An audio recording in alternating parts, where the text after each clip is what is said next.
भगत सिंह दफा 121 और दफा 302 के तहत फांसी। बिना कीमत चुकाए इस दुनिया में कुछ हासिल नहीं होता। ভগৎ সিংয়ের শেষ চিঠি। 23 মার্চ 1931। ফাঁসির কয়েক ঘন্টা আগে ভগৎ সিং তার শেষ চিঠি লিখলেন।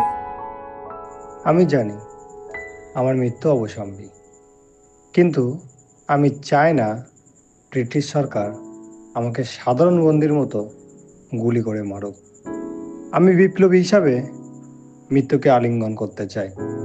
ফাঁসির মঞ্চে যাবার সময়ও তিনি হাসছিলেন। শেষ মুহূর্তে জল্লাদ জিজ্ঞাসা করলেন, তোমার শেষ ইচ্ছা? ভগৎ সিং এর মুখে হাসি ও তার ঠোঁটে শেষ কথা। ব্রিটিশ সাম্রাজ্যের পতন হোক।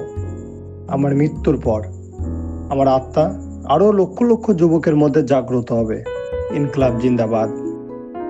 ভগৎ সিং শহীদ হয়েছিলেন, কিন্তু তার আদর্শ আজও বেঁচে আছে।